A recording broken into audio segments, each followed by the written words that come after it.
Alhamdulillah, alhamdulillahi rabbil alamin.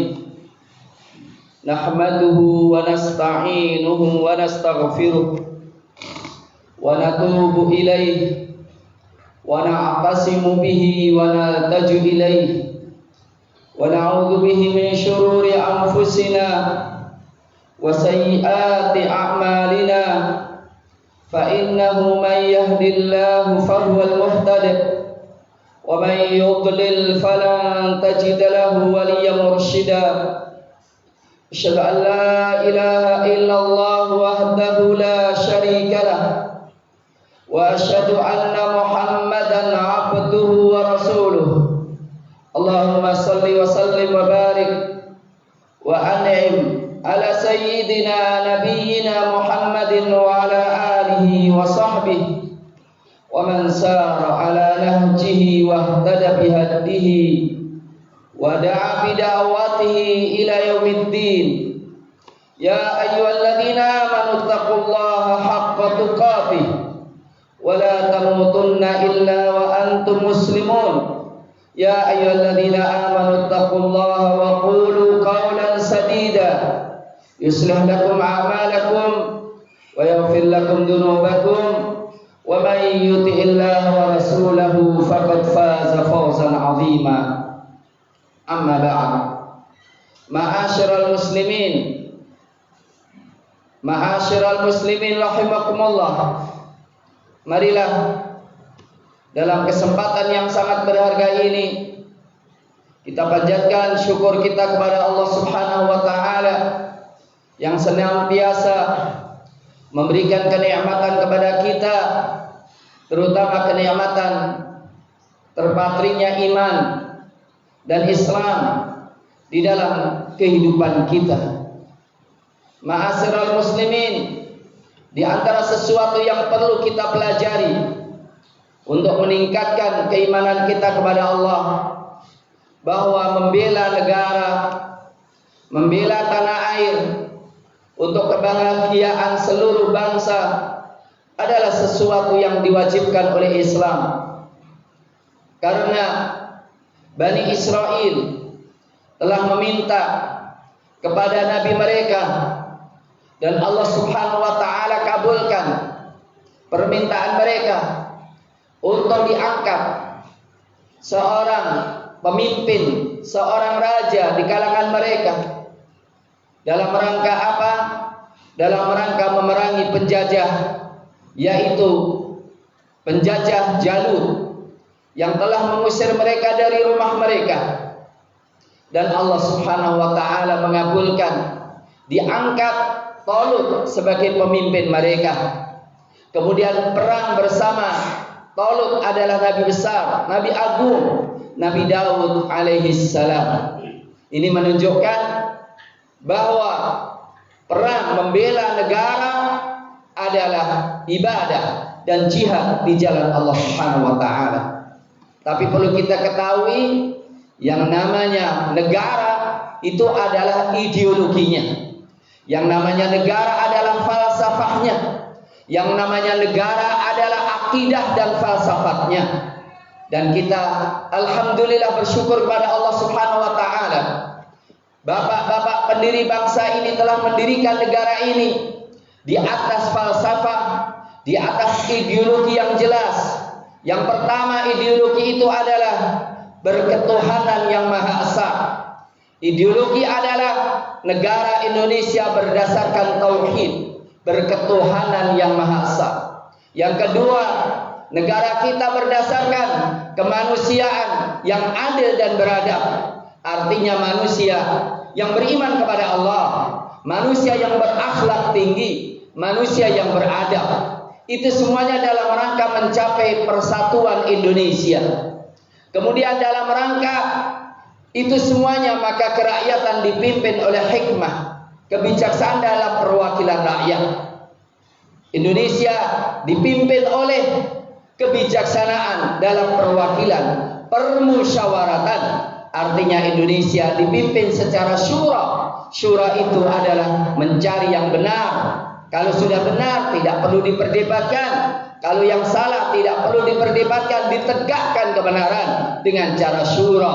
Kemudian itu semuanya dalam rangka kesejahteraan bagi seluruh rakyat Indonesia. Ini adalah sesuai dengan ajaran Islam. Syura, ketauhidan, kesejahteraan, persatuan. Tapi ternyata ma'asyiral muslimin, ini semuanya sudah hilang di hati dan di pikiran bangsa Indonesia. Dengan bukti sekarang ini mau ada kudeta besar-besaran, dikeluarkan undang-undang, rancangan undang-undang, katanya undang-undang itu adalah haluan ideologi Pancasila, tapi ternyata mereka tidak memasukkan larangan komunis. Yang kedua, mereka ingin mengkebiri, mereka ingin memeras.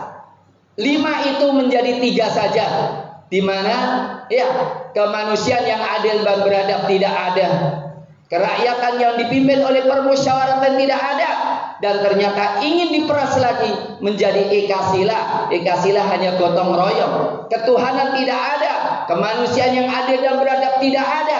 Yang lucunya itu semuanya disepakati oleh fraksi-fraksi yang ada di DPR, kecuali satu fraksi saja, Partai Islam.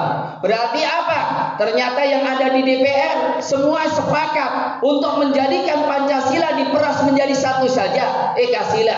Maka Bapak Saudara semuanya melihat bagaimana demo di mana-mana, karena ini sebetulnya dalam rangka membawa Indonesia ke komunis. Ini semuanya dalam rangka ingin menghancurkan tauhid, ingin menghancurkan ketuhanan. Kalau negara sudah dipimpin oleh orang-orang yang menghilangkan ketuhanan, kemudian hanya dipimpin oleh yang gotong royong sesuai dengan keinginan mereka, yaitu komunis, maka Indonesia itu sudah tidak sisa lagi. Dan ini ternyata ma'asyiral muslimin didengungkan oleh orang-orang yang komunis. Maka karena apa? Di Indonesia ini komunis sebetulnya masih dilarang dalam TAP MPRS. Mereka berusaha untuk menghilangkan larangan ini, dan ternyata mereka walaupun tidak ada partainya, walaupun dilarang, tapi ternyata mereka sudah ada yang di DPR. Banyak sekali yang di DPR. Bahkan di antara mereka mengatakan, aku bangga anak PKI masuk parlemen. Ini sesuatu yang sangat berbahaya ma'asyiral muslimin. Kita ingat bagaimana dekat kita di Geladak itu 130 orang dibantai oleh komunis, disembelih oleh komunis, dan di daerah Juruk juga ada monumen, di situ dibantai orang-orang Islam. Tapi kenapa kata diam? Di mana Islam kita?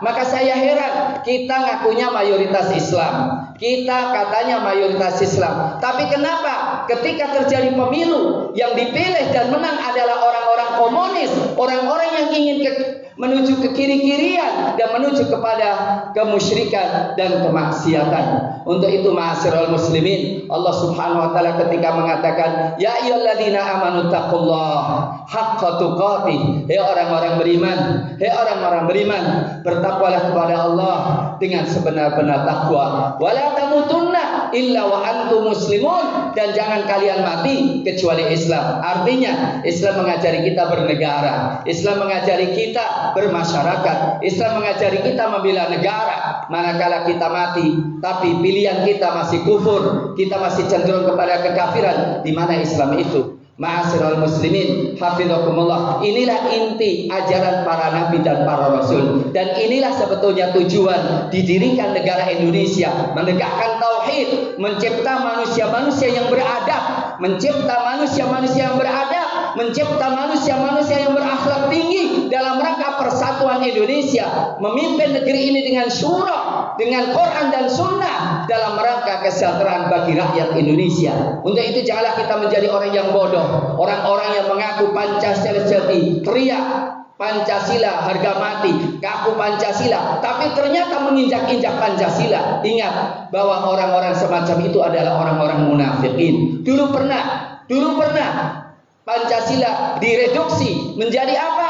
Menjadi nasakoh, nasional, komunis, dan agama. Dan ternyata itu semuanya kedok, dan ternyata kaum muslimin dibantai oleh orang-orang komunis. Ma'asyiral muslimin, Allah Subhanahu wa taala menegur kita dengan teguran, wa ma lakum la tuqatiluna fi sabilillah wal mustad'afina minar rijali wan nisa wal wildani alladziina yaquluna rabbana akhrijna min hadhil qaryati zalimi ahluha waj'al lana min ladunka waliya waj'al lana min ladunka nasira. Kenapa kalian tidak berperang? Kenapa kalian tidak berjuang? Sementara di negeri ini ada orang-orang, wanita-wanita, orang-orang tua, anak-anak yang menangis, ya Allah selamatkanlah kami dari negeri yang zalim penguasanya ini, zalim yang sewenang-wenang. Bayangkan ma'asyiral muslimin, seorang sudah jelas disiram matanya sehingga matanya padahal dia adalah pejuang anti korupsi Indonesia, tapi ternyata apa? Katanya dibilangi tidak sengaja, katanya rusaknya bukan karena disiram, kemudian setelah itu hanya dihukum 1 tahun. Padahal saudara-saudara kita yang tidak salah, ketika yang menjadi korban, ketika yang menjadi tertuduh adalah orang Islam, dipenjara sampai puluhan tahun, 20 tahun dan lebih. Ini semua bentuk kezaliman ma'asyiral muslimin. Bukan saya mengajak untuk mengangkat senjata, tapi keluarkan suara kita, keluarkan pilihan kita yang tepat sesuai dengan apa yang Allah Subhanahu perintahkan kepada kita. Ya ayyuhalladzina amanu atiiullaha wa atiiur rasula wa ulil amri minkum. Hai orang-orang beriman, taatilah kepada Allah, taatilah Rasulnya, dan taatilah para pemimpin kalian orang-orang yang beriman. Walaupun pemimpinnya orang beriman, kalau kita berselisih harus dikembalikan pada Quran. Apalagi sekarang pemimpin cenderung kepada komunis, cenderung kepada liberalis, cenderung kepada penjajahan. Maka kita harus sadar, kalau tidak, maka bukanlah kita orang beriman. Kita bisa terjatuh kepada kemunafikan kalau memang kita seorang muslim tapi tidak memilih pemimpin Islam, tidak ingin hidup Islam, dan membiarkan negara dirampok, dikudeta ideologinya. Karena apa? Semuanya itu akan ikut ideologi. Ketika ideologi sudah dikudeta, habislah negara itu. Maka kita berdoa kepada Allah Subhanahu wa taala, semoga Allah Subhanahu wa taala menjaga negara kita, menjaga keutuhan negara kita, dan menjaga bangsa kita menjadi bangsa yang adil dan makmur, menjadi baldatun thayyibatun wa rabbun ghafur. Barakallahu li wa lakum fil Qur'anil Karim wa nafa'ana wa iyyakum minal ayati wa dzikril hakim wa taqabbalallahu minna wa minkum tilawatahu innahu was-sami'ul 'alim. Aqulu ma tasma'un.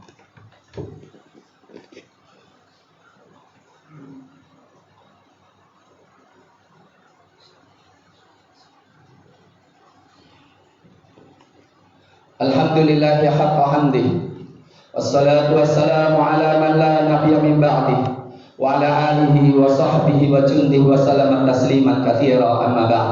Ma'asyiral muslimin, Rasulullah sallallahu alaihi wasallam bersabda, la yuldagul mu'min fi juhri marratain. Orang beriman itu tidak boleh terjebak dalam lubang 2 kali.